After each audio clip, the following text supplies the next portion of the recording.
clase teórica ya de esta sección de animales de compañía y vamos a continuar con lo que veíamos la semana pasada de primeros auxilios. Vamos a ver otros primeros auxilios que podemos realizar. ¿Cuál es el logro de la sesión? Pues que el estudiante será capaz de identificar y conocer los diferentes casos de urgencia y emergencia y cómo se debe actuar frente a ellos. ¿Se acuerdan de esto que vimos la semana pasada? La diferencia entre una urgencia y una emergencia. ¿Sí? ¿Cuál era una y cuál era la otra? ¿Qué cosa es una emergencia? La vida del paciente está comprometida y yo tengo que actuar de forma inmediata, ¿cierto? Si no, el paciente se muere. En cambio, una urgencia necesita atención, pero no de forma inmediata. Puede esperar un poco más. ¿Cómo me doy cuenta si es que estoy en una urgencia o en una emergencia? Pues las principales constantes que tengo que revisar son las mucosas. Cuando están pálidas o cianóticas, yo ya estoy en una emergencia. Y peor aún si es que se une con un pulso débil. ¿Ok? Y también veíamos otra cosa más, ¿se acuerdan? Algo así que a primera vista puedo notar. Patrón respiratorio. Exacto, ¿no? ¿Qué cosa incluía el patrón respiratorio? Eran tres. Tiempo de respiración, frecuencia y profundidad. Y profundidad. Muy bien. ¿Ya? Entonces, ya sabemos esas diferencias. Ahora vamos a ver otra situación. ¿Qué es el shock? ¿Han escuchado antes la palabra shock? Un paciente en shock, un paciente en estado de shock. No es que esté sorprendido, porque suena, ¿no? Como shock, como si estuviera sorprendido, no es así. Vamos a tener distintas causas de shock, ¿ya? Distintos orígenes, pero ¿cuál es el denominador común? Que hay una hipoperfusión. ¿Qué cosa será una hipoperfusión? ¿Qué significa hipoperfusión? Claro, ¿no? Una menor perfusión sanguínea y por ende, como hay menor perfusión sanguínea, hay una hipoxia tisular. ¿Qué será hipoxia tisular? Menor cantidad de llegada de oxígeno a los tejidos. ¿Por qué? Porque quien transporta el oxígeno es el glóbulo rojo. Entonces, si es que hay una menor perfusión sanguínea, va a haber una menor llegada de oxígeno al tejido. ¿Y qué podría ocurrir después de eso? Claro, hay muerte celular y el paciente pues se descompensa y se muere. ¿Ya? Entonces, eso es un shock. Ahora, vamos a ver algunas causas del shock. ¿Qué puede ocasionar esa situación? Traumas. Traumas viene a ser todo lo que sean golpes, por ejemplo, golpes, caídas, atropellos, ¿no? Esos son traumatismos. Pérdida de fluidos, ¿cómo qué? ¿Qué situación puede ocasionar pérdida de fluidos? Hemorragias, vómitos, ¿qué más? Diarreas profusas, ¿no? Pérdida de líquido. Va a terminar, si yo no los repongo, en un estado de shock. Siguiente, falta de oxígeno, como ya vimos, ¿no? Si es que no hay oxígeno, el glóbulo rojo no lo va a poder llevar y va a haber una hipoxia tisular. ¿Qué situación podría hacer que un paciente tenga falta de oxígeno? Bloqueo de las vías aéreas. ¿Ya? ¿Cómo qué? Se atragantan. Exacto, no se está atragantando, hay falta del ingreso del oxígeno. ¿Qué más? ¿Qué otra situación? Ya los braquicéfalos, ¿no? Que tienen problemas para respirar, si es que surge, por ejemplo, un golpe de calor, no pueden ventilar bien y me desencadena una falta de oxígeno y un shock, ¿cierto? Y de ahí algunas intoxicaciones también van a derivar en esto porque hay todo un trastorno hemodinámico cuando hay una intoxicación o envenenamiento. Acá tenemos los tipos de shock, hay varios tipos de shock. Primero el hipovolémico, ahí vemos a un boxer que está vomitando de forma excesiva, imagínate. ¿Cuál podría ser de las causas anteriores que hemos visto la causa de este?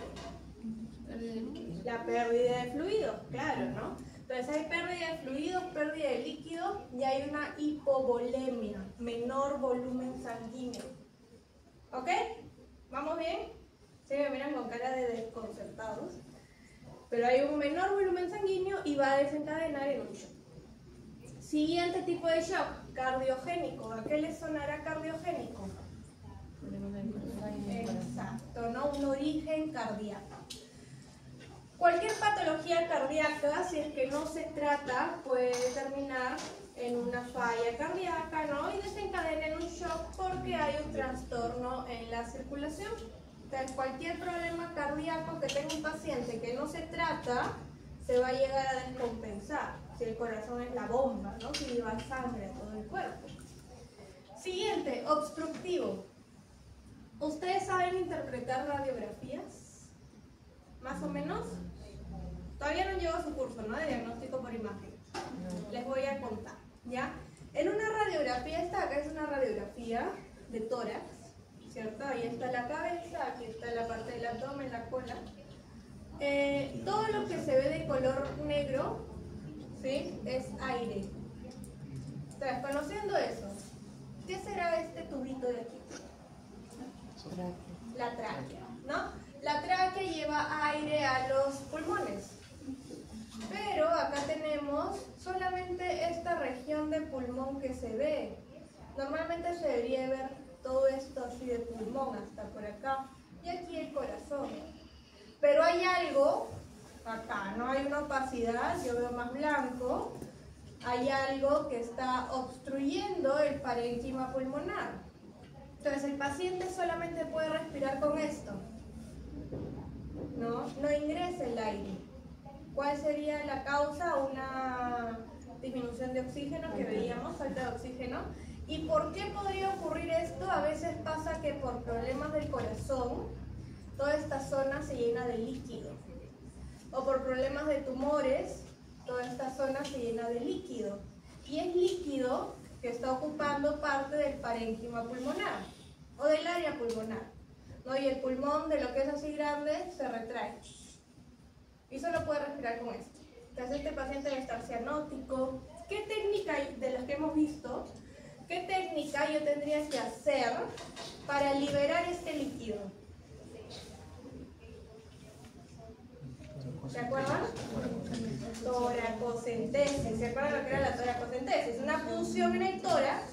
¿Para qué? Para liberar este líquido y que el pulmón pueda regresar a su normalidad y se pueda expandir y retraer con calma y el paciente pueda respirar bien. ¿Ya? Entonces es un shock obstructivo porque no ingresa de forma correcta el oxígeno. ¿Se entendió? ¿Sí? Ya, genial. Otro tipo de shock, aquí tenemos 3 más, que es el shock neurogénico, que así como teníamos cardiogénico, que es origen cardíaco, neurogénico es cuando el origen es neurológico. Por ejemplo, un paciente que es epiléptico y tiene convulsiones seguidas, ¿sí? Muchas convulsiones, llega un momento en que se va a descompensar y va a entrar en un estado de shock, ¿ya? De origen neurológico. El shock séptico, cuando ya están involucradas bacterias y toxinas bacterianas. Por ejemplo, si yo tengo un paciente que tiene piometra, ¿saben lo que es la piometra? Sí. La piometra, si es que yo no la atiendo, puede llenarse y se puede reventar. Y todas esas bacterias quedan dentro del organismo. Y las bacterias no solamente están ellas, sino que cuando se reproducen generan toxinas. Entonces tú podrías meter antibióticos, entrar a cirugía de emergencia, lavados, qué sé yo. Puedes eliminar las bacterias, pero las toxinas ya están en sangre. Y contra eso ya no puedes hacer nada. Y el paciente entra en un shock séptico, ya que de hecho es uno de los más difíciles, ¿no? Y el otro tenemos el shock anafiláctico, que creo que es uno de los más conocidos, que es cuando hacen una reacción adversa a una vacuna, a un medicamento, a la picadura de algún animal. Por ejemplo, ¿qué animalito o qué insecto puede picar y se puede poner así el perro? Abejas, arañas, avispas. Sí, ¿no? Entonces, ¿cuál es el tema con el shock anafiláctico? Que empieza de a poquitos, ¿no? Empieza de a poquitos y si yo no lo trato, ni bien me doy cuenta, puede progresar a este cuadro y el paciente también puede tener un edema de la glotis y se empieza a hinchar por dentro, así como está por fuera se hincha por dentro y se termina ahogando. ¿Ya? ¿De qué manera yo puedo revertir este shock anafiláctico? Hay medicamentos, como por ejemplo corticoides, ¿ya? Hay medicamentos que me sirven para revertir esto, con todo un manejo de fluidoterapia, ¿no? Este de acá es difícil de revertir, este de acá sí lo podría revertir dependiendo cuánto daño haya habido en el sistema nervioso. De los anteriores, este lo puedo revertir, ya vimos, ¿no? Le hacemos toracocentesis, todo un manejo de oxígeno, etc. Este es complicado porque el corazón ya falló. Y este también, ¿no? Con una adecuada fluidoterapia. Entonces, dentro del mismo shock, hay algunos que son más sencillos de tratar y otros que son más complicados. Pero todos estos son situaciones de emergencia. Y ahí tenemos una mnemotecnia para que se acuerden. S de séptico, H de hipovolémico, O de obstructivo, C de cardiogénico y K de kinético o distributivo, que viene a ser, es un shock que abarca varios sistemas, ya que es más generalizado. Acá solo nos faltaría el neurogénico y el anafiláctico. ¿Y el cuál? Anafiláctico. Y el anafiláctico, ¿no? Pero ahí para que más o menos se acuerden de los tipos.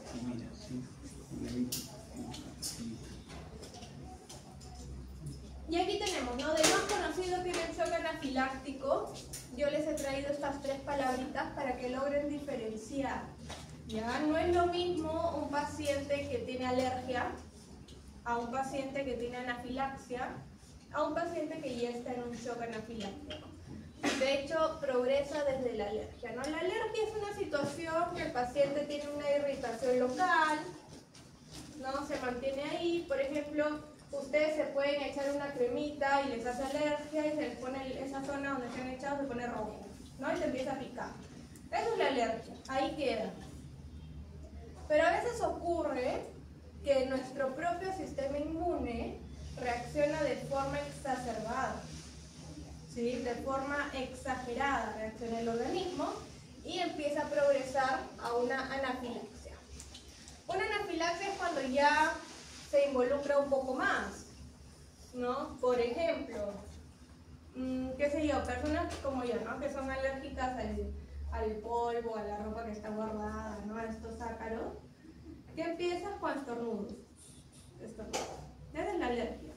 Pero de ahí puede avanzar. Te empieza a picar la garganta, te empieza a picar el cuerpo, se te puede hinchar los ojos.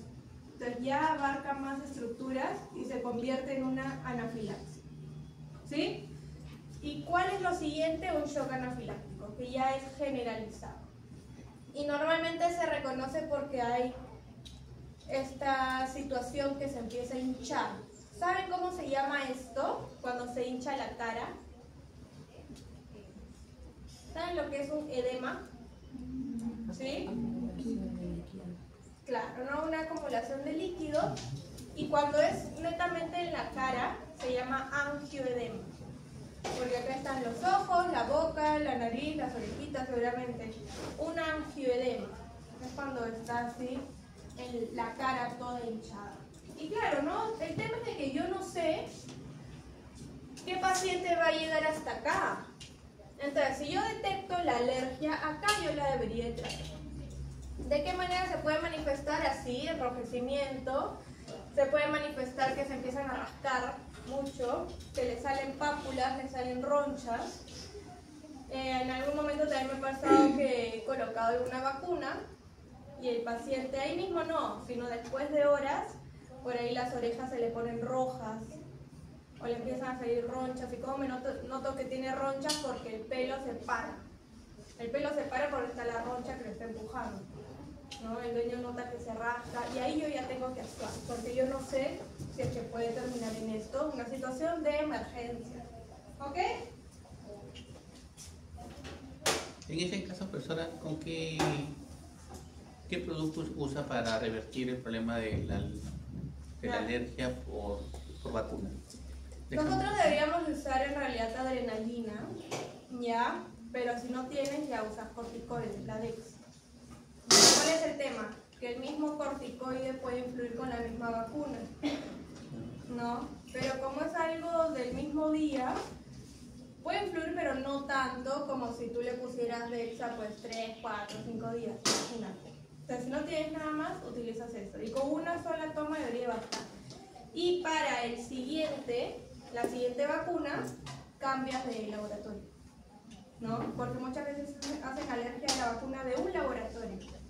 Entonces, si ya sabes que la de ese laboratorio reaccionó, la siguiente le pones de otro laboratorio y ver, ¿no? Igual el niño tiene que saber, que estar atento, a ver cómo va reaccionando después de que le inyectas. Sí, y lo mejor es colocarle inyectable que actúa más rápido, no vía oral. ¿Qué más?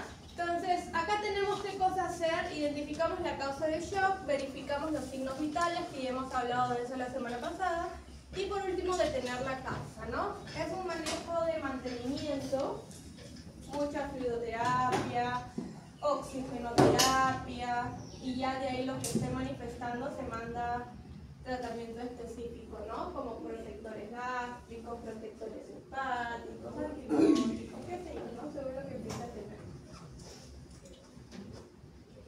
¿Qué cosa no hacer en shock? Una movilización brusca. ¿Se acuerdan que les contaba de la manta? ¿Cómo los podemos mover con la mantita? Ahí está.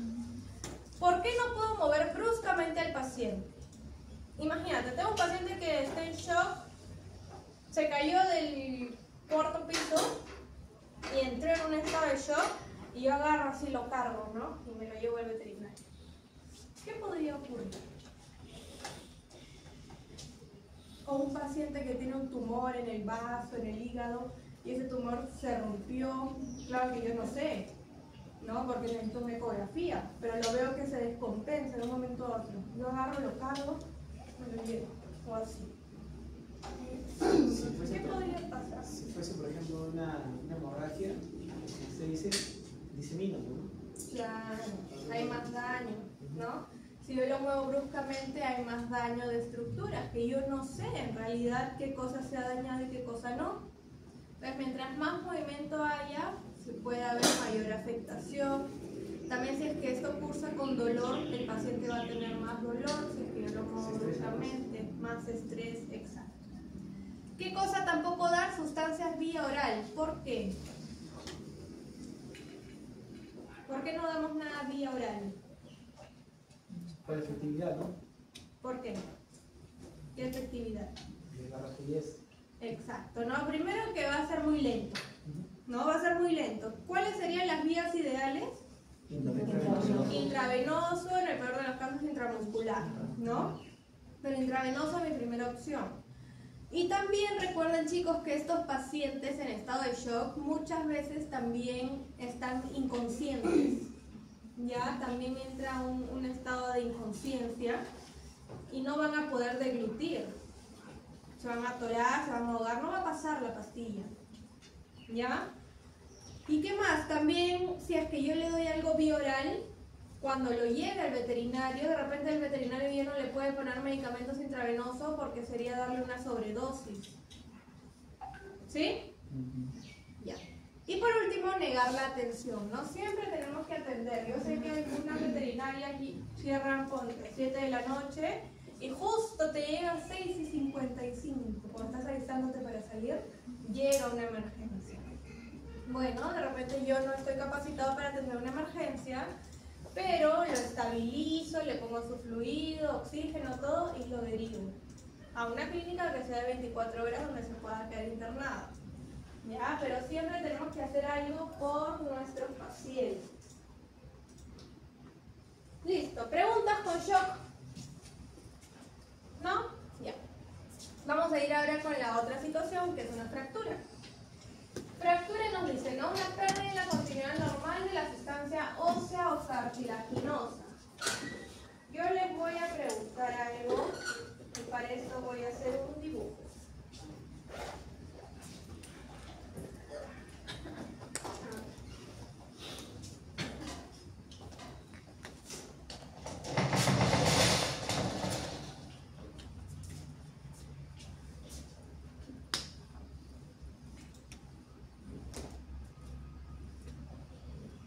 Yo tengo aquí un hueso, ¿cierto? ¿Cómo se llama lo que que va dentro del hueso.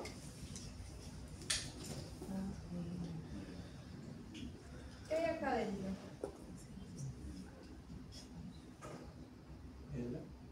La médula ósea.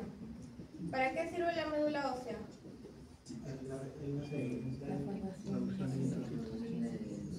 Creación de los glóbulos rojos. Exacto, ¿no? De acá salen tus glóbulos rojos, ¿cierto? Tus células sanguíneas, ya.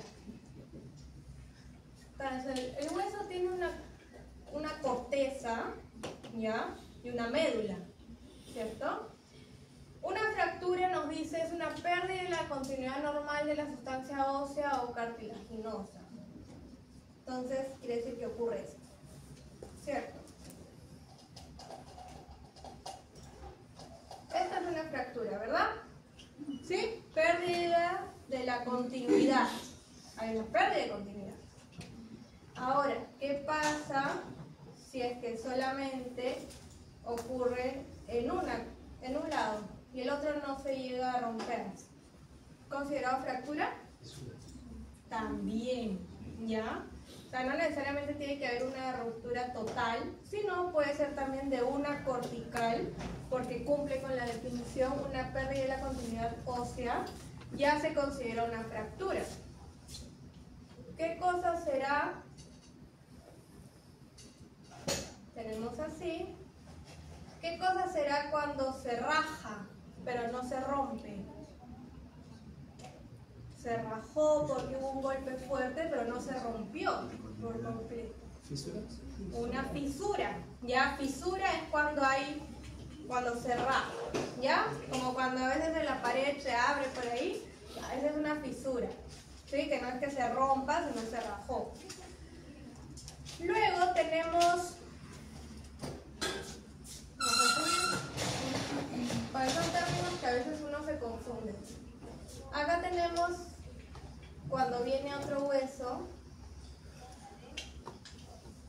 ¿sí? Otro hueso.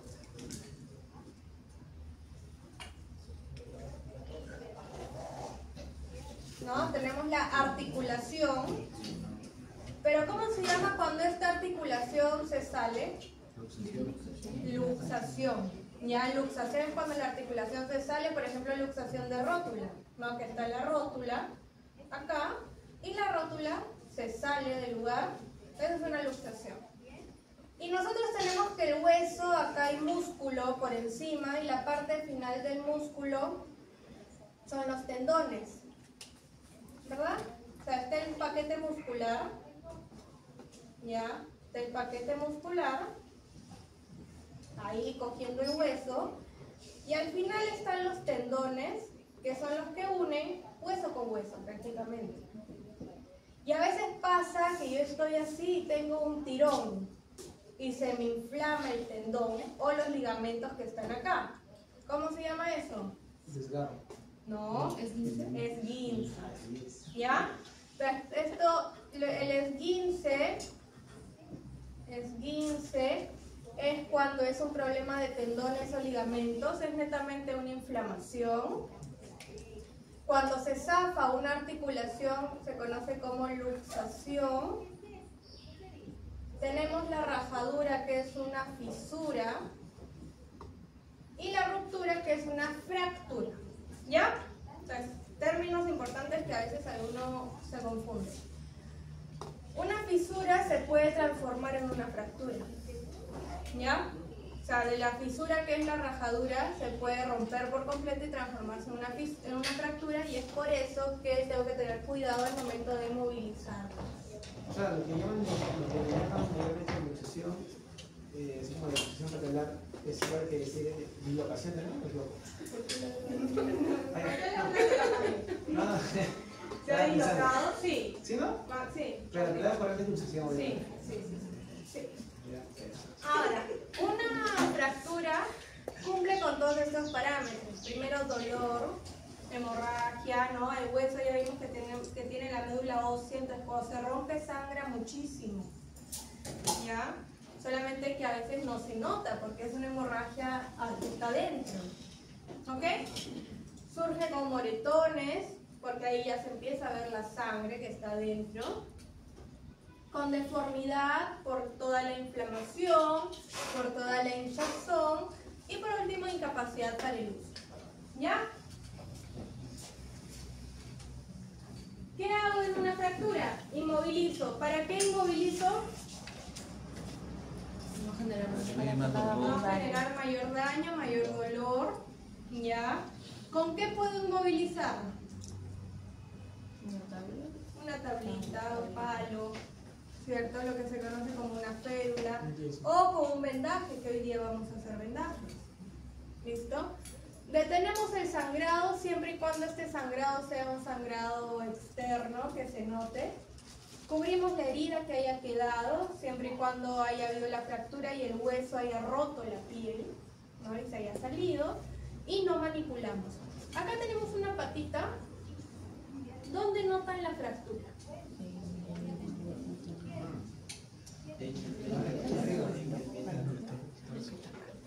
¿Cómo se llama ese hueso? ¿Cuántas fracturas ven? Ahí hay una fractura en metacarpo o metatarso, ¿no? No sé qué patita es. Miren, acá una, dos, tres, y por acá pareciera que hay otra, porque pareciera que está superpuesta. ¿Notan más opacidad? Entonces ese perrito, ese gatito se ha fracturado la pata. ¿Ya? ¿Qué hago acá? Tengo que vendar, tengo que inmovilizar. Seguramente tienen que entrar a cirugía para lograr regresar ese hueso. ¿Sí? Pero ahí está la fractura. Entonces, otra cosa que quiero que noten es que hay un tipo de fractura, porque tenemos tipos de fractura. Esta se llama oblicua. Y acá queda una punta del hueso y acá queda otra punta del hueso.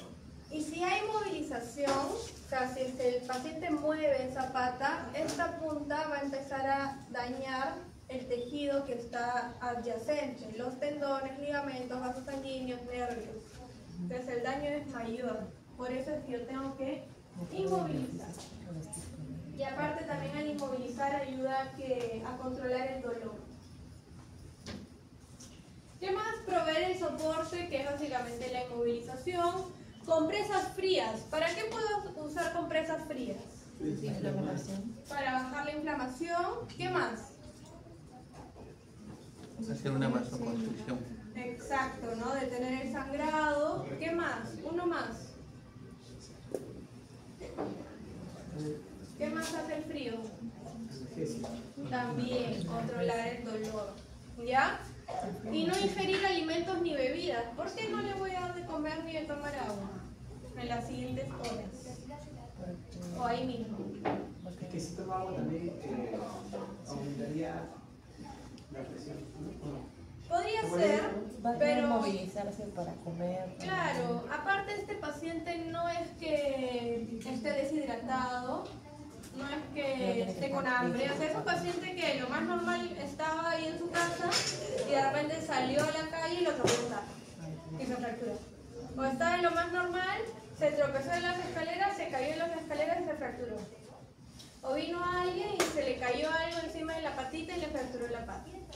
Ya no es que sea un paciente que haya estado deshidratado o que no esté comiendo varios días.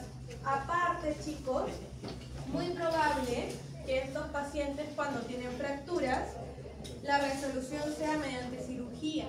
O sea, si es que yo lo voy a operar, no le puedo dar de comer ni de tomar agua, tiene que estar en ayunas. ¿Por qué tiene que estar en ayunas cuando entra a cirugía? Puedes vomitar. Exacto, ¿no? Los anestésicos pueden causar vómitos y me complican, ¿no? Todo. Entonces no es una prioridad que tome agua ni que le dé nada bioral. Ya que tenemos otra fractura, y miren, todo esto que se ve más opaco es la inflamación que se ha producido alrededor de la fractura.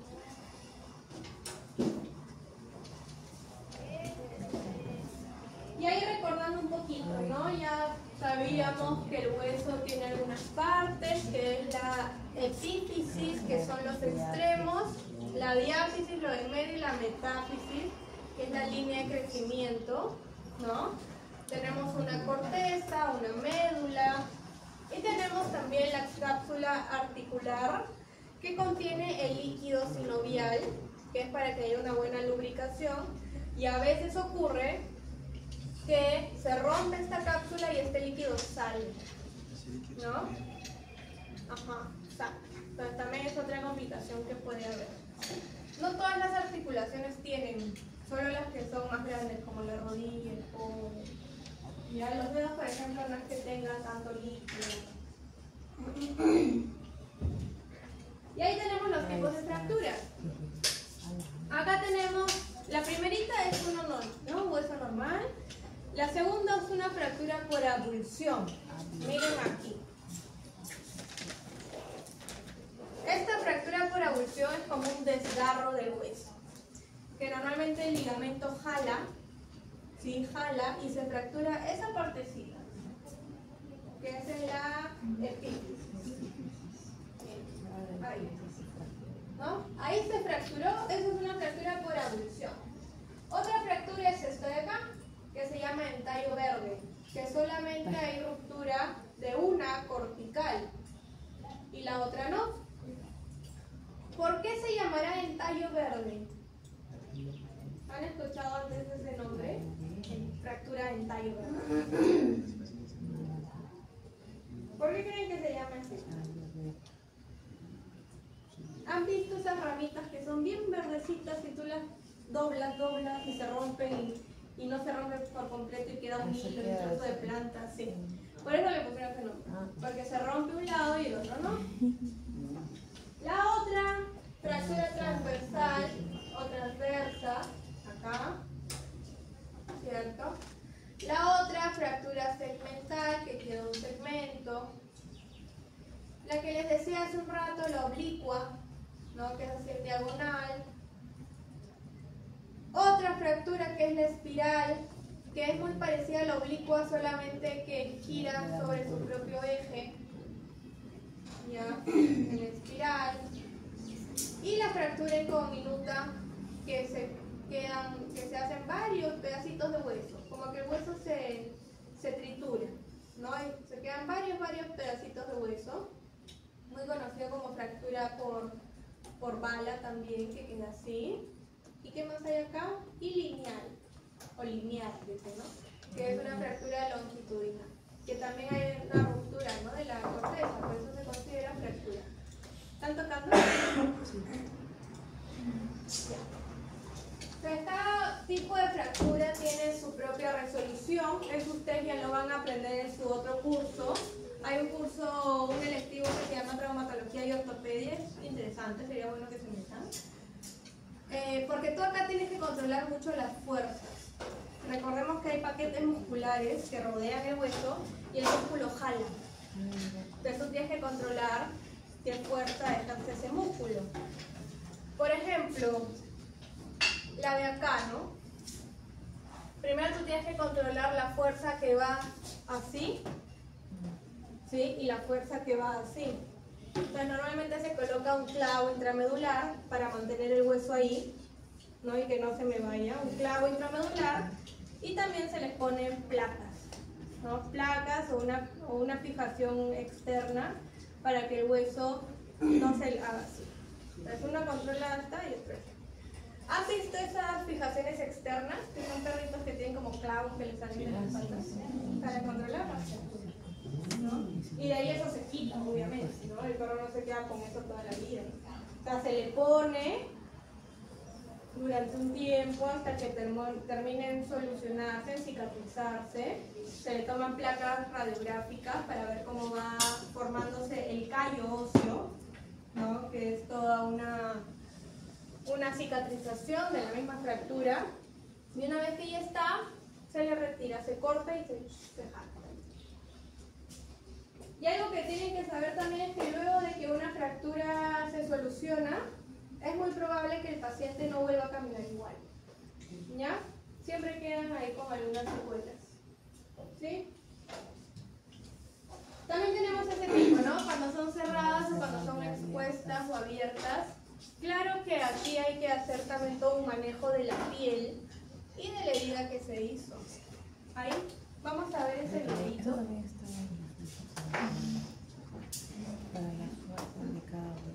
había recompresión, distorsión, que bueno, se rompía de diferentes formas.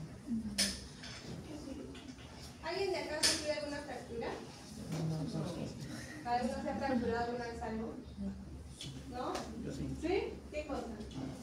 Bueno, yo tuve fractura acá en el tobillo, ¿no? Ah, mira. Cuando pelota me fracturé, tengo ahí un perno, tengo unas Claro. placas. Claro, ¿no? Sí. Pero como usted dice también, la vez pasada escuché, a veces uno queda con el dolor ahí, ¿no? Sí. Cuando por ejemplo baja la temperatura, hace frío, Ajá. zona que me voy cuando hace un departamento que hace mucho frío, como que sientes un punzón ahí. Sí, sí, queda un dolor crónico ya. Ya no quedas igual. Puedo caminar normal, pero para jugar así ya Ya no. se te dificulta. Sí, queda normalmente. Es como si yo tuviese un jarrón y el jarrón se me cae y se rompe. Yo puedo tratar de ponerlo todo igualito, pero siempre va a quedar alguna huella, ¿no? No va a quedar intacto. A ver, vamos a ver este video. Este de acá es de medicina humana, pero se pasa muy bien también para veterinaria. ¿Qué hacer en caso de luxación, esguince o fractura? Los accidentes pueden ocurrir en cualquier situación, y si bien muchas veces no suelen tener mayores consecuencias, en ocasiones pueden causar lesiones graves en un músculo, hueso o articulación. Revisa algunas recomendaciones sobre qué hacer frente a un accidente. Luxación. Lesión de una articulación en la que los extremos de dos o más huesos se salen de sus posiciones normales. Esguince. Lesión que afecta tendones y ligamentos de una articulación. Fractura. Pérdida de la continuidad de un hueso. Puede ser expuesta cuando sale el hueso y deja una herida en la piel. Produce deformación y mucho dolor. Recomendaciones. Si sospechas de una lesión grave en un músculo, hueso o articulación, inmoviliza la parte lesionada. Puede haber una herida, cambio de coloración en la piel, sangramiento o deformidad. Para inmovilizar, usa tablas, periódicos enrollados o cartón como férulas. Estas deben ser rígidas. El largo de las férulas debe sobrepasar la articulación por encima y debajo de la lesión. Cubre con gasa estéril en caso de existir heridas. No manipules, ya que puede haber una fractura expuesta. Amarra con tiras de tela, corbatas, pañuelos, cinturones o vendas. Usa tela o venda suave para poner entre el miembro fracturado y la férula. La inmovilización no debe cubrir la lesión para observar durante el traslado. Inmoviliza la extremidad sin cambiar su posición. Luego, mantener en alto. Si la lesión es en la extremidad inferior, no retirar el zapato para evitar movimientos innecesarios. Si la lesión es en una extremidad superior, retirar anillos y pulseras antes de que se produzca inflamación de la zona. No realizar masaje ni aplicar pomadas. Calmar el dolor con frío local con una bolsa de hielo o con pad envuelto en una toalla. No colocar el hielo directo sobre la piel. Cuando no esté seguro de cuál es la lesión, se debe tratar como si fuera una fractura. Traslada a un servicio de urgencia manteniendo la inmovilización y la extremidad en alto. Intenta conocer si la persona tiene alguna enfermedad, alergia o usa medicamentos y entrega la información al recibir la atención profesional. Si es tu salud, es la alemana. Listo, usted ya sabe más o menos cómo actuar. Ahora, según lo que hemos visto, yo quiero que ustedes me digan. A ver, esa, ¿qué fractura será? ¿Cómo la denominamos? ¿Cómo se llamaba? No, pero fractura. Había tipos. ¿Cuál es? Diagonal. Puede ser en espiral o puede ser oblicua. ¿Ya? Espiral es si es que gira, pero tiene un corte oblicuo de por sí. Siguiente, esa. Transversal, muy bien. Esa. También transversal. Y esta de acá, bueno, las tres me parece, también tienen una característica y es que el hueso se monta. ¿Ven? Se monta. Cuando el hueso se monta, se llama cabalgante. O sea, una fractura transversal cabalgante. ¿Sí? esa oblicua también, y esa conminuta. ¿Ya? Entonces, cuando yo tengo una fractura de este tipo, fíjense cómo son los traumatólogos. Ay, ¿qué pasa? ¿Qué pasa? Hola, ¿qué pasa? Fíjense cómo son los traumatólogos. Esto es la cirugía, ¿ok? Y el traumatólogo tiene la placa en un televisor, en un proyector, y acá tiene el paciente, ¿no? Porque, a ver, en el paciente no se ve así, está todo ensangrentado, todo inflamado. Entonces él tiene que ver la fractura y tratar de ubicarla en el paciente real. Trabajan de esta manera y cada pedacito lo tienen que devolver a su lugar. Y si no lo devuelven a su lugar, lo tienen que sacar. ¿Qué pasa si es que se queda un pedacito así afuera? El cuerpo lo empieza a reconocer como algo extraño y lo empieza a encapsular, y eso de ahí a la larga genera dolor en el paciente. Entonces yo tengo que asegurarme de que todos los pedacitos salgan, o del contrario ponerlos, ¿no?, en su posición. Ahora, hay algo que se están olvidando. Quiero que vean la segunda. En esta de aquí. En esta de acá, la segunda, hay algo más. A ver, miren bien. ¿Cómo se llamaba? Abulsión. Una fractura por abulsión, que es esto de aquí. ¿No? Porque ahí arriba hay otro. ¿Qué será eso de ahí arriba? Hay otro, ¿no? Otra cosita que sale. Esa es la rótula. Ajá, esta es la rótula, pero acá no hay otra rótula. Pues. ¿Qué hueso es este? ¿Qué hueso es este de aquí? Arriba, ¿qué hueso es? ¿Dónde está tu rodilla? ¿En tu brazo o en tu pierna? ¿Qué hueso es este? Este es el fémur, efectivamente. ¿Y abajo del fémur cuál hay? Esta de acá es la tibia y este chiquito es el peroné. Y acá hay una fractura de abulsión en la cresta tibial. Y también una fractura transversa de tibia y peroné. ¿Ya? Entonces hay que ser bien observadores. ¿Ah? La cresta tibial. La cresta de la... ¿Qué cosa podemos hacer nosotros? Nosotros como primeros auxilios podemos vendar al paciente. Ya, vendar para darle esta inmovilización que hemos hablado. Para las vendas voy a necesitar férulas, las mismas vendas, gasas, medicamentos, accesorios, nos dice tela. ¿Qué grupos de medicamentos podríamos utilizar? No me den nombres, sino grupos de medicamentos. ¿Para qué cosa? Analgésicos, antiinflamatorios y uno más. ¿Y otro más? No. Corticoide no. El corticoide es más para la picazón. Pero le está dando su antiinflamatorio, no esteroideo como un melón, ¿no? Pero ¿qué más? Antibióticos también. Y entre antiinflamatorios, antibióticos y analgésicos vamos a dar. Y también nos dicen dren. ¿Saben lo que es un dren? Un dren es una estructura como un tubito. Es un tubito que al momento de tú hacer la cirugía, ya tú haces la cirugía y metes ese tubito y una parte del tubito queda dentro y otra parte queda afuera. Para que drene efectivamente el líquido que se genera por toda la inflamación. Yo no puedo cerrar por completo, porque ese líquido de ahí genera dolor, genera molestia, se puede infectar. Entonces ese líquido tiene que drenar. ¿Ya? Y se colocan drenes para que bote, y luego una vez que ya no sale nada ya se quita. ¿Ya? Y se cierra por completo. Acá tenemos distintos tipos de vendajes según la zona. El que nosotros vamos a hacer hoy día es este de acá. ¿Ya?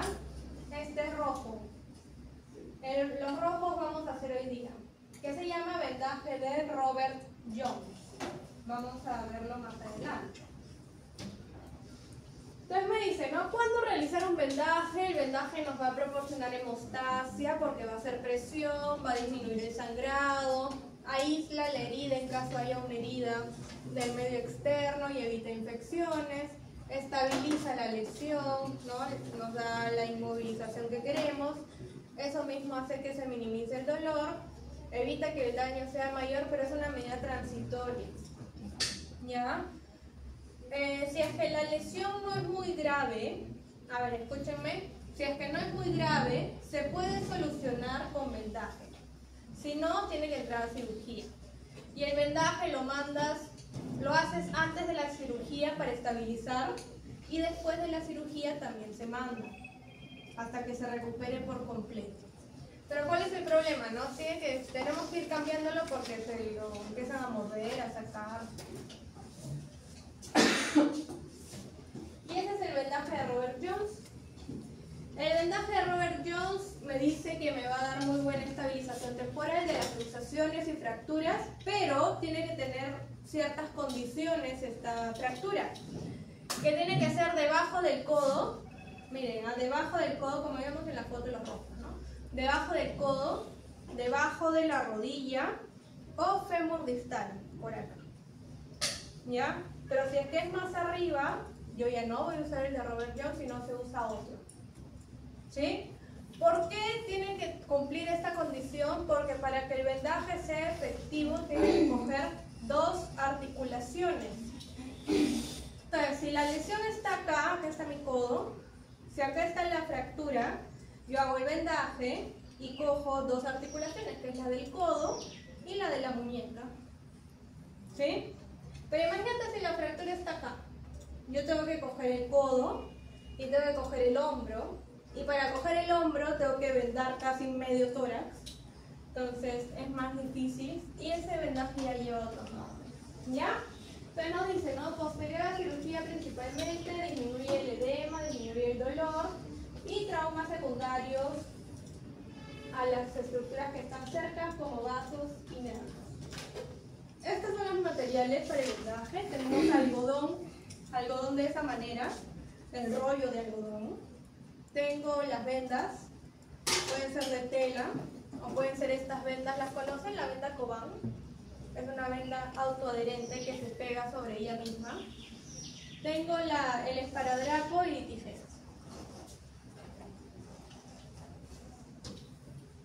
El vendaje tiene tres capas.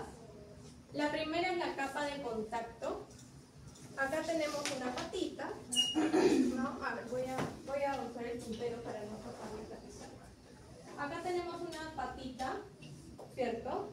Y la capa de contacto es una capa de esparadrapo o de masking tape, algunos usan, solo que tengan cuidado que el masking tape puede irritar porque no es para la piel. Y va a lo largo, ¿no? A lo largo y estiro un poquito más. Simplemente le pego el esparadrapo acá y de la espalda también, ¿no? Arriba y abajo le pego el esparadrapo. Esa es la capa de contacto, como para ubicar la zona. La siguiente capa es la capa absorbente, que la voy a hacer con algodón. El algodón empiezo a dar vueltas, vueltas, vueltas, vueltas. Y ahí es donde cojo las dos articulaciones que les digo, ¿no?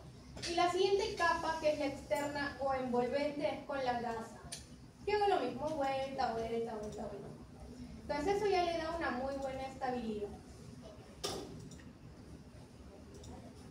Algunos le pueden agregar las férulas, que son para darle mayor estabilidad también, ¿sí? Pero no es obligatorio.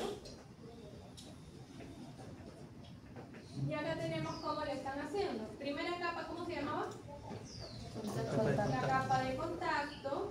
Para esto el paciente tiene que estar echado, tiene que estar tranquilo. Recuerden que en este caso le están haciendo después de la cirugía, entonces está sedado todavía, no se despierta, no ha operado. Tengo que rasurar la zona, eso me voy a decirles, rasuro. Acá no. La primera capa de contacto. La siguiente, ¿cómo se llama? La capa absorbente. Acá está un poco feo, ¿no? El algodón, pero es la capa absorbente. Y la última, ¿cómo se llamaba? Externa. La capa externa o envolvente, que es con mi gasa. Y lo que quedó, ¿se acuerdan del esparadrapo larguito? Agarro y lo volteo y lo pego encima, como para lograr unidas, ¿no? Las tres. Y es muy importante dejar por lo menos 2 deditos afuera. O sea, en la primera imagen está mal. Acá está mal, porque están tapando todo. Ya eso yo no tengo que hacer. Yo tengo que dejarle 2 dedos por lo menos afuera. ¿Por qué creen que sea importante dejar 2 deditos afuera? Ventilación, circulación. Circulación principalmente. Ya acá. ¿Qué pasa? Imagínate, tú le haces hoy día el vendaje y le dices, ya señor, vuelva mañana para ver cómo está, ¿no? Recién se le he puesto, necesito verificar, regresa mañana. Regresa mañana y los deditos están hinchados. ¿Qué significa? Muy apretado. Que está muy apretado. Ya, imagínate si yo lo dejo así todo tapado, el zapato se puede necrosar. ¿Qué más voy a sentir? La temperatura también. Voy a evaluar la sensibilidad también. ¿Listo? Vamos a ver este video. Acuérdense, ¿ah? Porque esto acá lo vamos a hacer en los viernes. Ahorita lo hacemos en los viernes. Vamos a ver este video.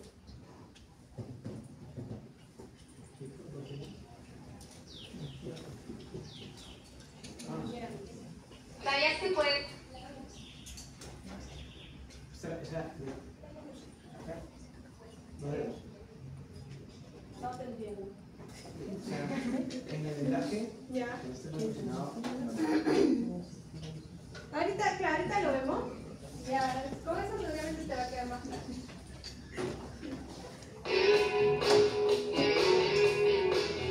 El método de vendaje Robert Jones se usa para inmovilizar extremidades. Por ejemplo, en el caso de un animal que ha sido operado en una pata y queremos que no la mueva. También se usa en animales que tienen fracturas y no pueden ser operados o bien el cliente no quiere que se le opere. Necesitamos el siguiente material. Esparadrapo, vendas de gasa, suelen venir envueltas individualmente y existen distintas anchuras que usaremos dependiendo el paciente a tratar. Algodón, normalmente en rollo. Podemos cortarlo en tiras para trabajar más cómodamente.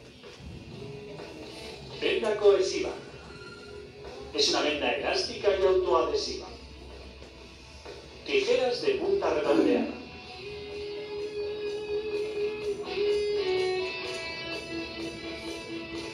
Colocamos al perro sobre la mesa. En este caso, vamos a imaginar que el animal tiene fracturada la tibia. Es importante incluir en el vendaje las 2 articulaciones, tanto la distal como la proximal, para que la pata quede bien inmovilizada. Por lo tanto, vendamos desde el fémur, por encima de la rodilla, hasta los dedos. Dejaremos siempre los dedos fuera del vendaje, para poder comprobar que no hay inflamación. Hay que mantener un poco la angulación de la extremidad. No hay que estirarla del todo ni dejarla como estaría en posición normal. Comenzaremos cortando unas tiras de esparadrapo más largas que la extremidad que vamos a vendar, aproximadamente el doble. Si es muy ancho, podemos cortarlo por la mitad. Pegamos los esparadrapos a lo largo de la pata, tanto en el interior como en el exterior. Una segunda persona debería sujetar la pata si realmente estuviese fracturada, para mantener el hueso colocado. En este caso, la vamos a fijar en alguna estructura. El esparadrapo tiene que sobresalir más o menos lo mismo que está pegado. Luego vemos para qué. Comenzamos a dar vueltas con la venda de gasa, sin presionar sobre la pata. La posición más cómoda es dejando el rollo por encima.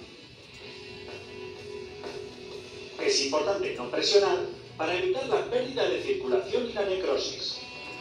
Un síntoma que nos alerta de que puede haber necrosis es el fuerte olor que desprende. A continuación, ponemos el algodón que va a dar firmeza al vendaje. Si es muy grueso, se puede separar en varias capas más finas, que además nos aportan más volumen. Lo colocamos de la misma manera, sin apretar. Pondremos varias capas por toda la extremidad, El siguiente paso es poner una nueva capa de venda de gasa. En esta ocasión apretamos un poco más.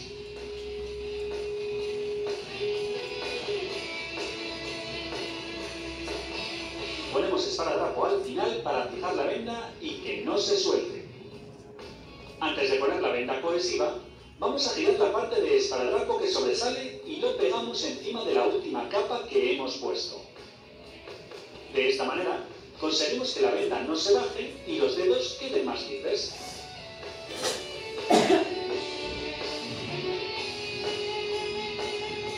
Por último, vamos a usar la venda cohesiva. Colocamos una capa por toda la pata.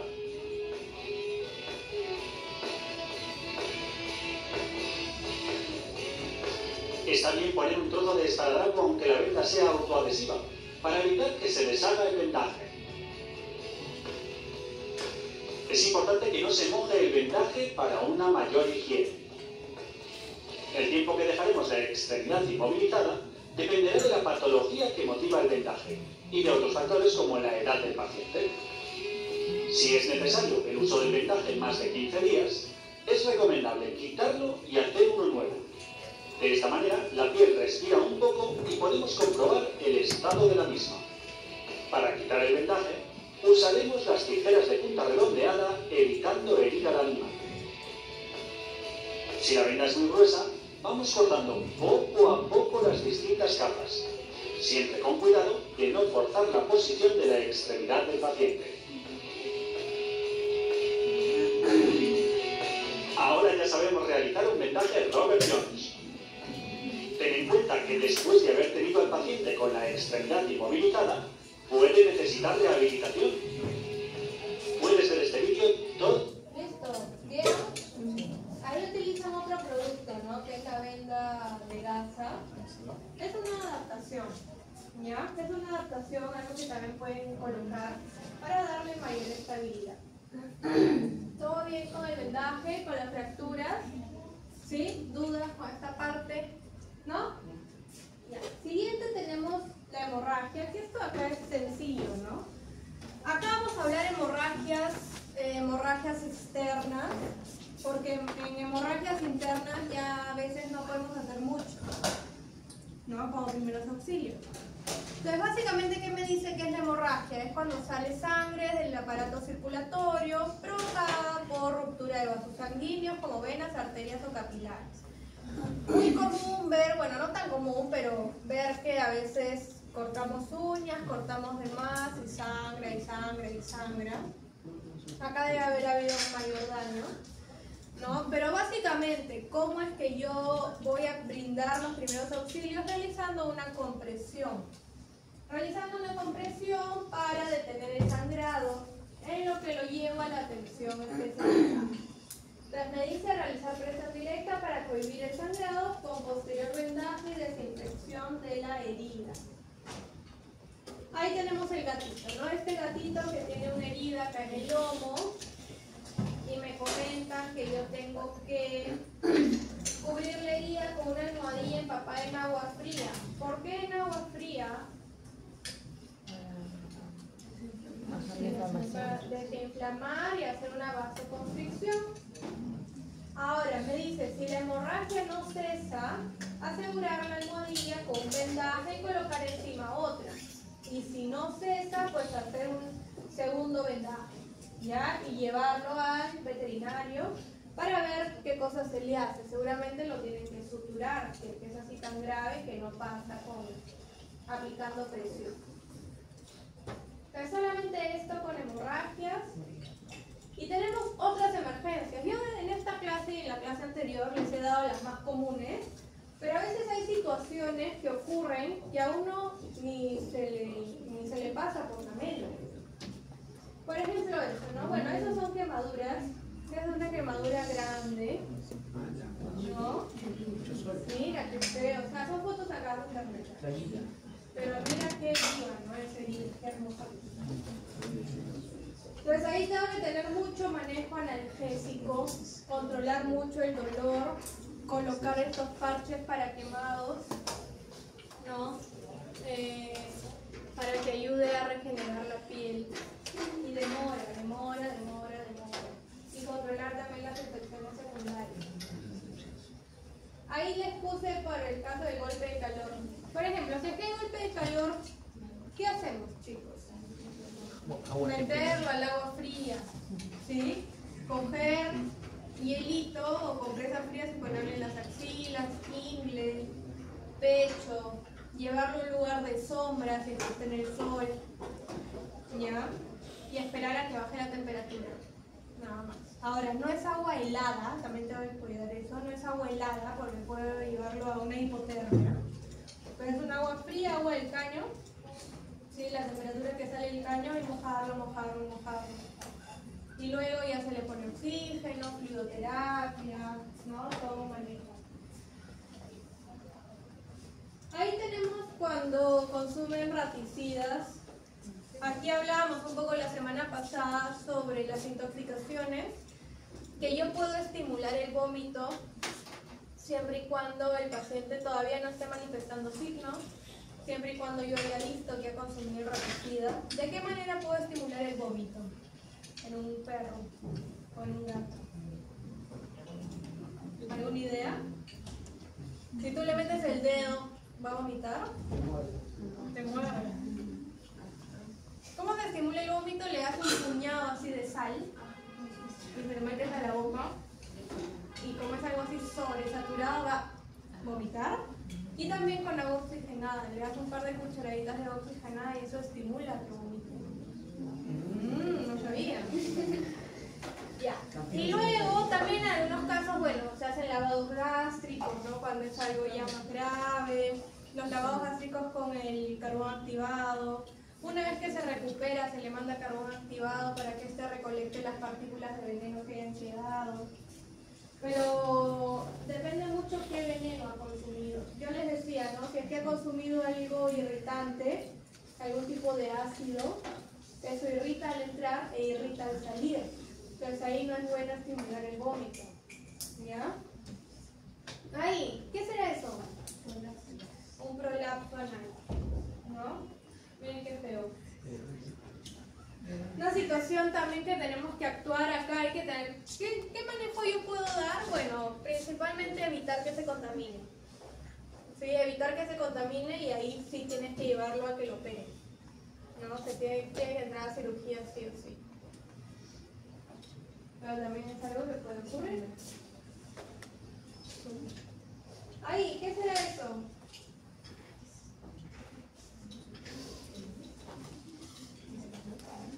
¿Qué estructura es esa? Ya, ¿y qué ha ocurrido?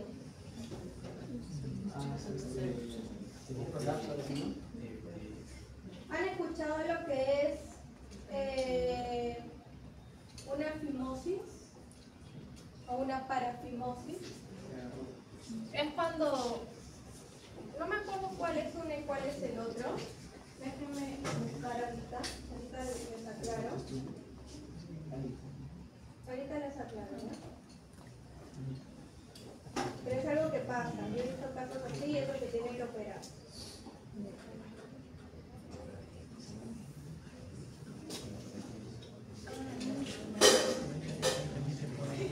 Ya. Esto de acá es una parafimosis, ¿sí? Es cuando sale el glande y no se puede retraer. Y una fimosis es cuando al contrario no puede salir porque el orificio del prepucio es muy estrecho. ¿Ya? Entonces acá ha salido el glande hasta el bulbo y ya no se puede retraer porque también es muy estrecho el orificio del prepucio, y esto lo empieza a ahorcar. Y esto se puede necrosar. Entonces, ¿cuál es la situación? Yo tengo que lubricar para tratar de introducirlo, o en el peor de los casos se hace cirugía, se corta para poder introducirlo. ¿Ya? Pues, ¿cuál es el problema? Que se puede necrosar, que hay una necrosis de pene. Acá, ¿qué es esto? Esto acá, miren chicos, esto acá es un gatito, es una historia sacada de internet también, que la señora llegó a su casa. Imagínate, tú tienes tu gato y llegas a tu casa y encontró esto en el piso y el gato estaba escondido y sangre. Entonces resulta que esta acá era la punta de su cola y este es un nervio. Ahora, ¿cómo se le habrá roto la punta de la cola? Nadie sabe.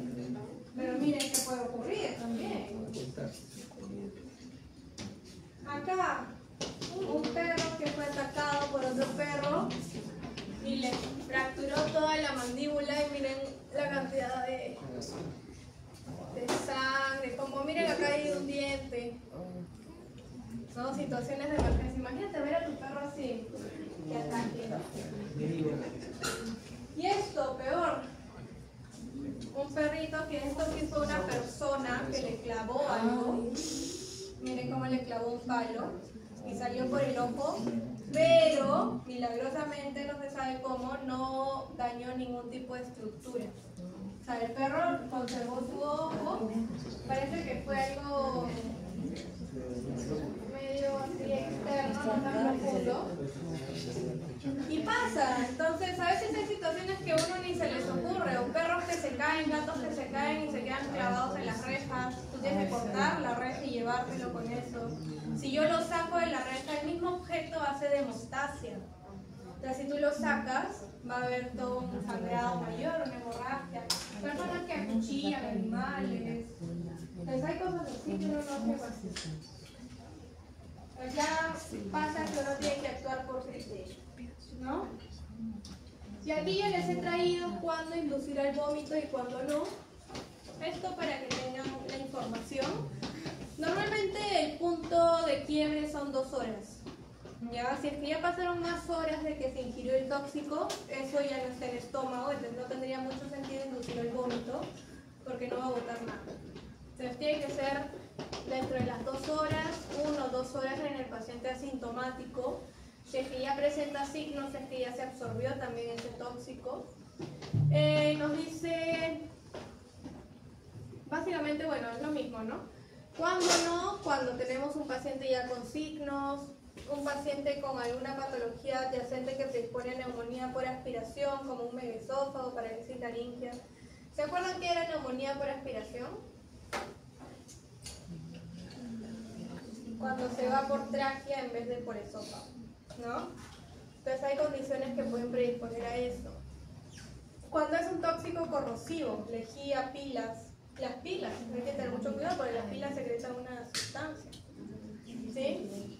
Tóxicos detergentes, entonces hay algunos cuando sí, cuando no inducir el vómito. ¿Listo? ¿Preguntas? ¿Todo bien? Entonces, vamos a trabajar con los Jerry, vamos a hacer el vendaje para de ahí irnos un break y hacer el examen práctico y que les alcance el tiempo. Guardamos